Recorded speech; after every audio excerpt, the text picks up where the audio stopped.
conversation on women, gender equality, Afro-descendant communities and tourism is the conversation for today. And we're concerned if these issues around Afro-descendant communities and gender equality will take the front burner in the conversations around negotiations today. Come with me as we hear from the people of the streets of COP30 what they think about these issues.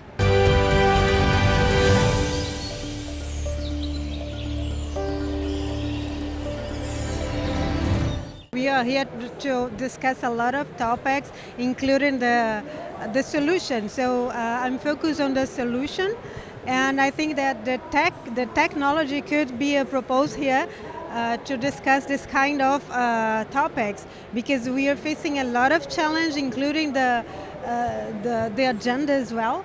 And we are discussing here a lot of issues and challenges, but we are focused here to offer some solution, even to the market, some in regarding the bioeconomy and also the biodiversity as the big solution for this.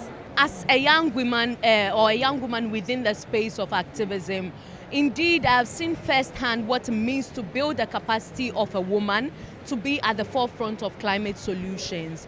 My journey in itself is firsthand an example of it. And I would say that now more than ever, we need women to be at the front of solution. Women are found not just in household. You find women in central places, and they understand the issues ground up. So if we truly want to create impact that comes from the ground to the top, then we need to include women, more women within the space. And that means more capacity building, more investment in these women, and more of like understanding how they can connect climate issues to their daily life issues so that we can find practical solutions to their way of life and build them up. To me, I believe women play a great role in that just energy transition. So I appeal to our supporters to support women-led solutions. They should support them like in involving in eco-friendly activities like briquette making, and also they should support the women in basket weaving. These eco-friendly activities not only support them economically, but they also help in the fight for climate change. This has been a long battle to get Afro-descendants and people of African descent recognized within UN spaces, and in particular within the COP and climate space, because we are the most impacted in the world. We're the ones who provide most in food in the world, and yet we're the most impacted, and we're not centered as women, as African heritage people in any documentation. And in fact, we have no collective rights. And that's why we have a second decade on the rights of African people. And so we're hoping to make some steps forward in this process and have a constituency for people of African descent. I think one first is to give them opportunities to be in spaces like this.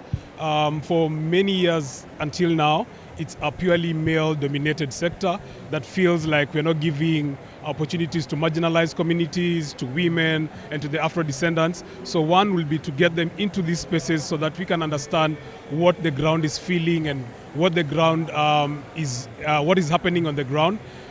So one is to actually get them into this space and let them tell their stories. I don't think the space is giving the opportunities to the Afro-descendants, to the women, and to the marginalized communities. And this is something that they should pick up to strive and grow, because without women, without the marginalized communities, then we're actually not doing any work, because those are the guys who are actually feeling the impact on the ground.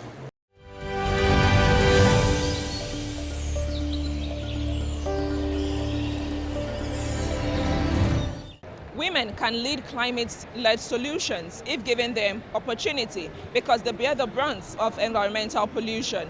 The call is strong that women should be empowered to lead climate solutions for a better environment. From the streets of COP30 here in Belém, I am Kome Odomo.